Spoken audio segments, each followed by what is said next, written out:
Welcome to Sunshine Cathedral's Queer God Squad. It's Thursday, September 26, 2024. I'm Reverend Dr. Darrell Watkins, the senior minister here at Sunshine Cathedral. I am Reverend Dr. Robert Griffin, the executive minister. Faith and religion can be complicated for the LGBTQ community. Surveys show that evangelical faith is the justification for the greatest attacks on the queer community. The Queer God Squad is going to explore our religious community. Let's explore the big news of the day and what it means to you. I'm Reverend Dr. Ann Atwell, the Minister of Connections. This is live, and then we are available on demand. If our community is important to you, share this news with your friends and family. Join the conversation on your favorite streaming platform and social media. At Sunshine Cathedral, we're here to tell you that you are God's miracle, not God's mistake. This is the Sunshine Cathedral perspective, when the erotic is also sacred. Rumi was a 13th century Persian poet. He was born in 1207 and lived in Afghanistan and Turkey. Rumi's poetry speaks of a sacred presence in ordinary experiences. One of Rumi's poems includes this provocative statement: if anyone asks you how the, quote, this provocative statement, quote, if anyone asks you how the perfect satisfaction of all our sexual wanting will look, lift your face and say, like this, end quote. Rumi practiced a mystical form of Islam known as Sufism. On November 15th, 1244, my birthday's November 15th, a few years after 1244. On November 15th, 1244, Rumi met Shams of Tabriz, a city in Azerbaijan. And it said that Shams had traveled throughout the Middle East asking Allah to help him find a friend who could, quote, endure, end quote, his companionship. Could endure his companionship. A voice in a vision led him to Rumi, and they spent months together conversing and gazing at each other until a deeper conversation occurred without words. One account says, no one knew who was lover and who was the beloved. Both men were married to women, but they maintained their intense relationship with each other, merged in mystic communion. Shams disappeared and was believed to have been murdered. Grieving, Rumi wrote, dance when you're broken open. Dance if you've torn the bandage off. Dance in the middle of the fighting. Dance in your blood. Dance when you're perfectly free. End quote. Rumi would love again, having at least 2 male companions consecutively before he died. After Rumi died at the age of 66, his followers founded the Order of the Whirling Dervishes because of their devotional whirling dance. The Queer God Squad knows that romance and piety are not at odds and celebrates love in its many joyful forms.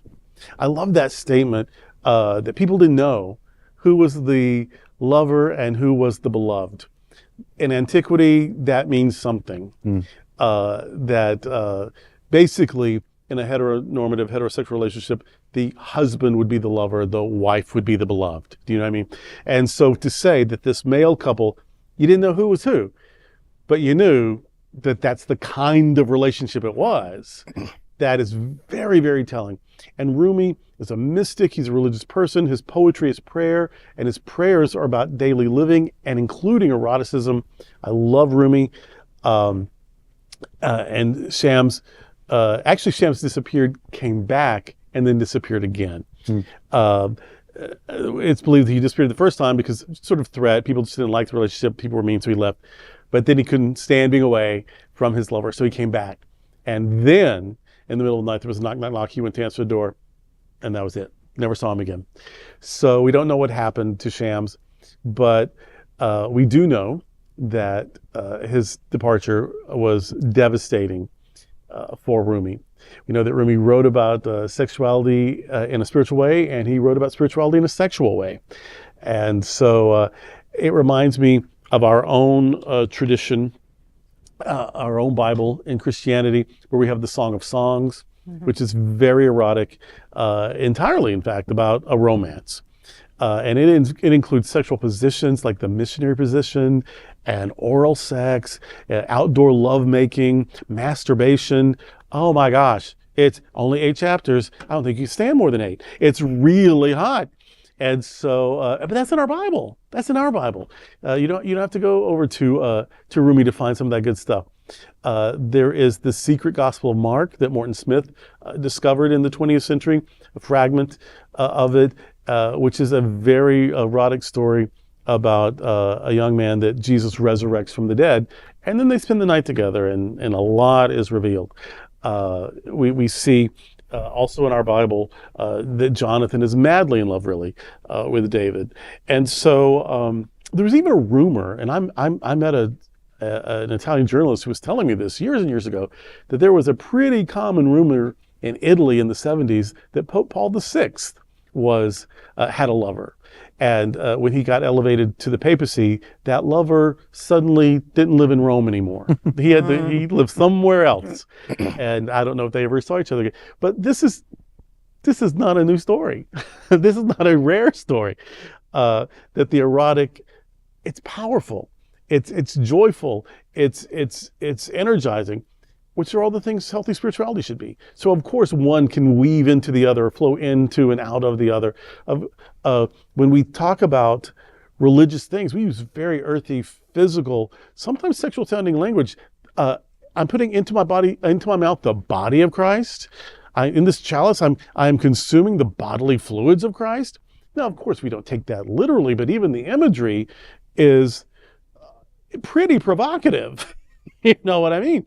And we are the bride of Christ. Well, what do brides and husbands do? You know what I mean? So we have all of this, but because we've heard it so much and we just overlook it, we don't pay much attention to it.